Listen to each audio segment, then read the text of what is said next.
2 gündür Berlində Rusiya-Ukrayna arasında Berlin danışıqları. Berlin danışıqları gedir. Berlin danışığında Amerika və Zelenskinin başçılığı Ukrayna nümayəndə heyəti iştirak edir və Zelenskinin verdiyi bəyanata görə Amerika həm də Rusiyanı təmsil edir. Burada həm də bir yüksək rütbəli NATO komandanı iştirak edir, hərbi bir general iştirak edir. O cümlədən Amerika kansleri də iştirak edirdi. O görüşün müəyyən bir hissəsindən sonra kənara çəkilib.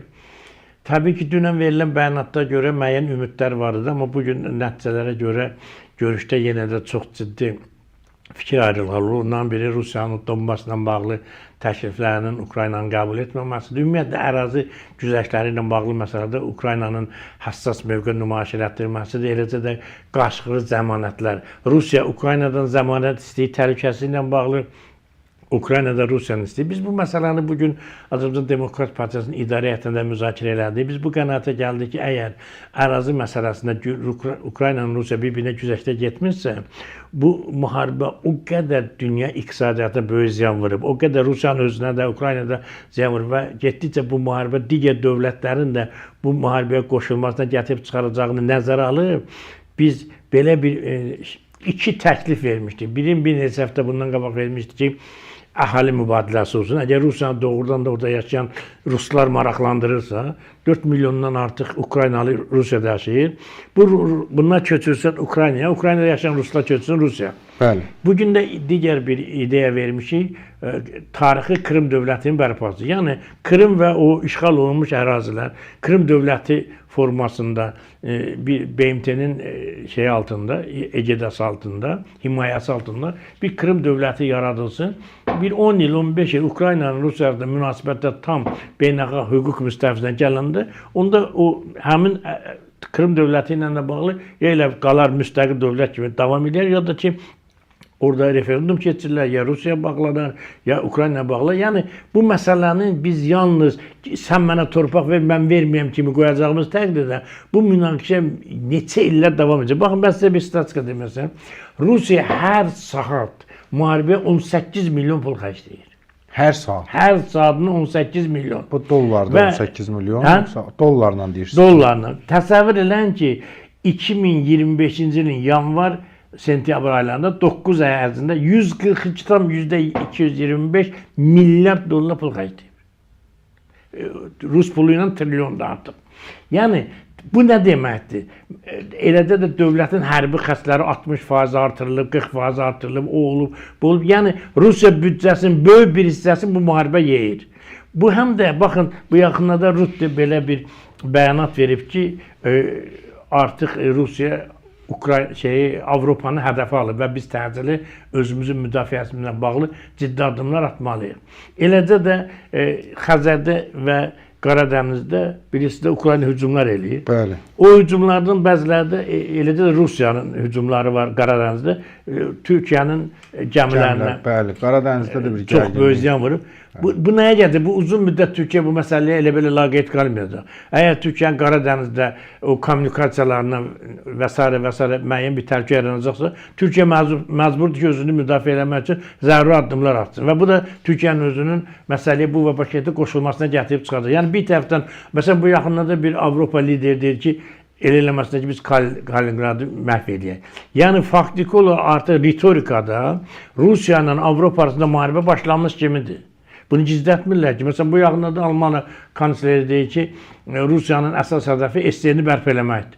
SDN-in bərpası 15 dənə müstəqil dövlətə qarşı Rusiyanın ancaq müharibə etməsi ilə mümkün olacaq. Bunun başqa bir qaydası yoxdur. Yəni, faktiki olaraq bu Rusiya-Ukrayna müharibəsi hər an cızığından çıxıb başqa dövlətdən də bura qoşulmasına gətirib çıxara bilər ki, bu da qeyri-adi dərəcədə böyük itkilərlə müşahidə oluna bilər. İndi hələlik bu günə qədər Ukrayna-Rusiya müharibəsində 2 milyondan hər tərəfdən 1 milyon təxminən adam həlak olub.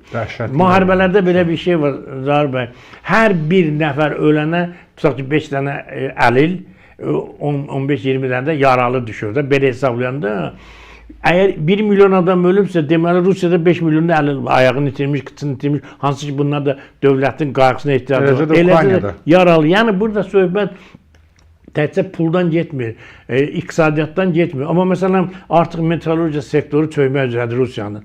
Bu günlərdə yenə də Ukrayna Rusiyanın bütün o əsas neft ayırma zavodlarından, nə bilim, lojistik şeylərinə hücum edir. Yəni faktiki olaraq hadisələr göstərir ki, Avropa Ukraynanı müasir silahlarla təchiz etdikcə artıq müharibə Rusiyanın ərazisində daha amansız xarakter almağa başlayıb. Yəni artıq bir Rusiya da özünə gəlməlidir, bir Putin də kimsə başa salmalıdır ki, bu müharibə, məsələn Putin bəyanat verir ki, biz nəyin bahasına olursa olsun Ukraynada məqsədimizə çatacağıq. Baxın, vaxtilə Hitler də eyni addımı atırdı. Avropalılar müşahidə edirdi. Hətta Churchill 40-cı ildə getdi Amerikaya.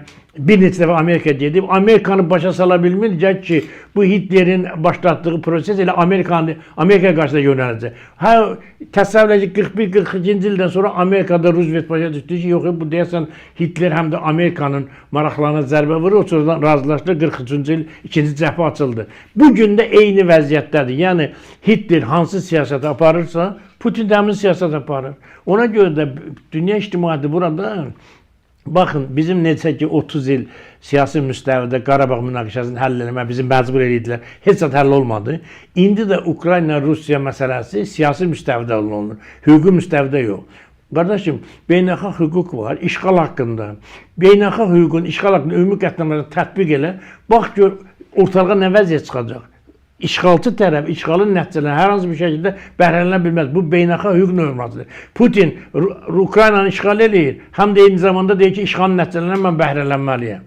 O tərəfdən də Ukrayna məsələ qaldırıb ki, Budapeşt memorandumuna görə Amerika üzərinə ötəri yerinə yetirməlidir. Yəni atom başlıqları... Orada tək Amerika deyil ki, orada İngiltərə. Rusiyanın özü də oradadır, Fransa da oradadır, İngiltərə. Və yaxud da zəmanət vermişdi. Başqa bir bəyanat, bu günlərdə İngiltərənin Kəşfiyyat İdarəsinin rəhbəri deyib ki, Putin bir şeyə arxain olsun ki, biz heç və Ukraynanı tək qoymayacaq və ardıcıl Ukraynanı dəstəkləyəcək Rusiyaya qarşı.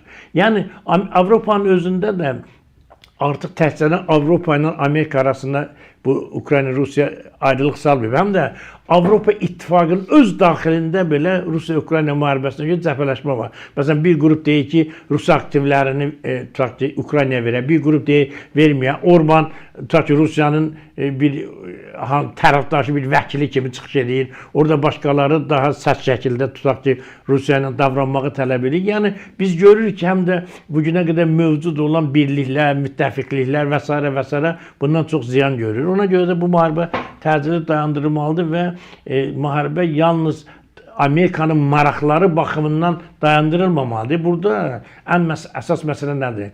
Amerika müharibəni dayandırmaq istəmir. Amerika öz maraqlarına uyğun müharibəni dayandırmaq istəyir.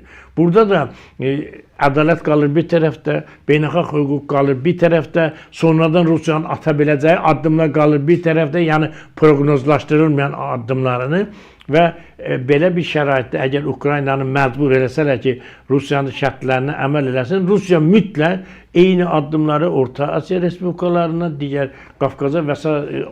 Pribaltika və s. atacaqdır.